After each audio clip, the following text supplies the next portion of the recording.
Assalamualaikum warahmatullahi wabarakatuh. Waalaikumsalam warahmatullahi wabarakatuh. Allahumma salli ala sayyidina Muhammad wa ala ali sayyidina Muhammad. Sallallahu alaihi.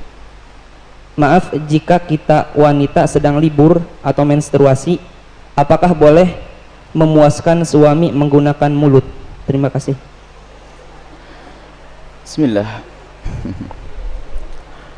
Di saat kemarin ada yang tanya masalah apa itu? Jadi kalau sudah urusan hal semacam itu, mari kita tingkatkan wibawa majelis supaya tidak di majelis kita bicara sesuatu yang tidak pantas. Kemarin ada yang tanya masalah apa, lupa kemarin. Juga masalah-masalah yang sensitif seperti itu. Dan jangan membiasakan kita di majelis saat membicarakan hal yang demikian itu dengan dibarengi dengan guyonan, merendahkan syariat itu, menjadi sebab barokahnya ilmu dicabut. Baik, kita bicara tentang syariat. Suami istri halal. Anda boleh berbuat apa saja suami istri. Bebas. Anda bersenang-senang dengan kupingnya, dengan rambutnya, dengan apa saja boleh. Halal. Cuman yang diharamkan dalam dua keadaan. Waktu haid memasukkan ke lubang depan. Memasukkan seorang suami alatnya ke lubang depan. Kemudian yang kedua yang diharamkan memasukkan ke lubang belakang. Baik dalam keadaan haid atau tidak haid, hukumnya haram dan dosa besar. Ini usalah haid. Yas'alunaka 'anil mahid. Qul huwa adza fa'tazilun nisa fil mahid. Bertanya tentang haid, bagaimana jauhi wanita untrusan itu. Tidak boleh menggauli istri dalam keadaan haid. Haid bukan istihadah ya. Istihadah adalah darah tapi bukan darah haid. Ini ada ilmunya khusus.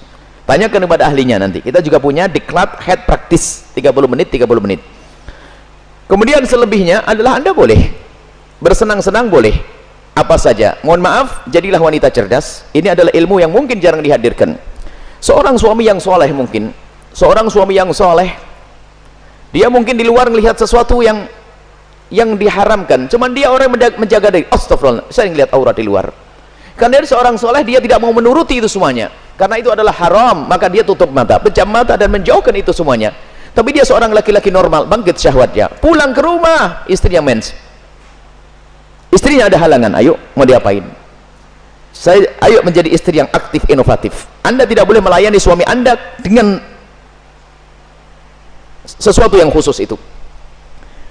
Tapi Anda harus bisa senangkan suami dengan diri Anda misalnya. Mohon maaf, ini majelis mulia. Jika seorang suami mengeluarkan air mani dengan tangannya sendiri, maka dia telah melakukan kesalahan dan dosa. Tapi kalau dia mengeluarkan air mani dengan tangannya seorang istri, kecerdasan istri, selesai. Dan itu adalah pahala. Maka jadilah istri cerdas. Jangan istri kalau sudah lagi Masya Allah, libur buat kopi, liburnya dengan suami, sampai suami itu Masya Allah, stres. Anda bisa menyenangkan dengan diri Anda. Mohon maaf, mufakhadah di antara dua paha, yang penting tidak masuk wilayah itu. Atau apa saja, mohon maaf ini saya sampaikan majelis mulia, sebab banyak wanita gayanya sih modelnya kayak hebat-hebat, tapi Masya Allah bikin stres suami. Hati-hati itu, hei para wanita, sadar. Senangkan suamimu dengan apapun yang Allah berikan kepadamu, dengan tanganmu, dengan apapun. Yang penting kalau Anda haid jangan masuk wilayah itu. Sebab kadang suaminya sampai ngenes sudah tidur, masih akan diwakin kopi enggak, sarapan enggak, bang beli makan di warung aja bang, yang ngoroknya yang digedekan. Wahai para istri yang solehah, Anda harus aktif dan inovatif. Ada ide-ide untuk menyenangkan suami. Adapun masalah, mohon maaf, yang ditanyakan dengan mulut, ketahuilah, hei para suami, engkau tidak boleh memaksa istrimu untuk melakukan itu, karena belum tentu dia nyaman. Kalau dia merasa jijik, Anda tidak boleh paksa. Haram. Atau sebaliknya, tidak boleh egois seorang suami, harus kau lakukan, tidak. Kenapa? Mohon maaf, karena itu adalah wilayah yang bukan wilayah bersih. Wilayahnya orang dari makanan yang bersih dibuang lewat mana? Lewat itu. Akan tapi kalau memang ada seorang wanita yang mau melakukannya misalnya, atau sebaliknya, bagaimana, apakah boleh? Ketahuilah, di situ ada cairan yang najis. Air mani tidak najis, khilaf di antara ulama. Madhab Syafi'i najis, tapi cairan selalu najis. Maka kalaupun seandainya harus melakukan, mohon agar tidak ditelan. Karena itu adalah, jangan sampai karena itu najis. Tidak usah ditelan cairan-cairan. Adapun masalah air mani adalah khilaf di antara ulama, akan tapi boleh seorang suami, seorang istri melakukan yang demikian, tentu dengan keridhaannya dan tentunya dengan waspada. Tidak boleh sampai ada masuk ke dalam perutnya sesuatu, karena itu ada madhi. Sebelum mani adalah najis, cairan-cairan sebelum mani adalah najis.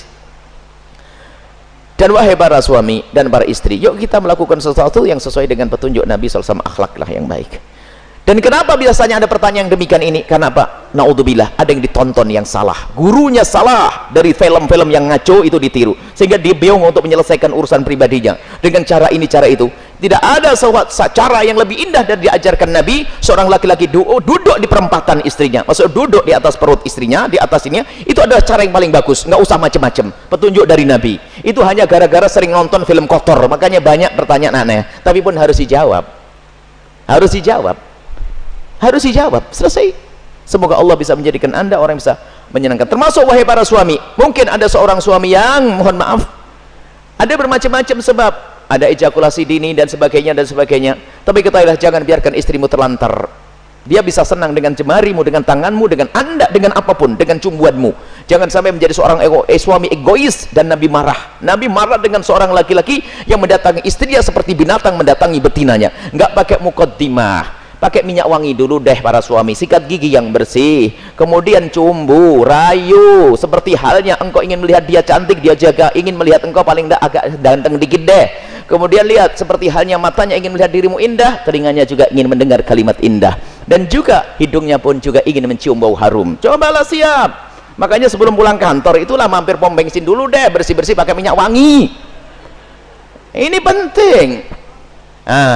Kemudian jangan sampai, mohon maaf, Anda puas, dia tidak puas, Anda zalim. Kalaupun Anda tidak bisa memuaskan dengan itu karena mungkin Anda punya sesuatu, sakit dan sebagainya, maka ketahuilah istrimu adalah seorang wanita yang beriman, dia tidak akan melakukan zina, akan tapi Anda harus bisa memuaskan dengan apapun, dengan tangan Anda dan seterusnya. Kalau dia mencari kesenangan dengan tangannya sendiri, wanita itu, dia dosa. Tapi kalau dengan tangan sang suami tidak dosa. Mohon maaf, ini majelis mulia, dan jangan dijadikan bahan guyonan yang demikian ini. Ini adalah ilmu. Kadang-kadang begitu, suami cuek, mendatangi istrinya sudah nggak pakai muqaddimah, langsung selesai. Punya anak 6, nggak pernah seorang istri merasakan senangnya dalam hubungan suami istri. Akhirnya apa? Itulah yang menjadikan istri ogah-ogahan. Mau melayani suami, saya dapat mandi saja, tidak pernah mendapatkan kesenangan. Anda suami zalim. Baik, istri pun juga demikian. Selesai, aktif, inovatif, indah. Karena itu halal. Adapun yang haram tidak dibahas. Keharaman zina, hina, rendah di dunia, rendah di akhirat. Zina rendah di dunia, rendah di akhirat. Semoga Allah menjauhkan kita dari zina, mencukupkan dengan yang halal. Wallahu a'lam bishawab.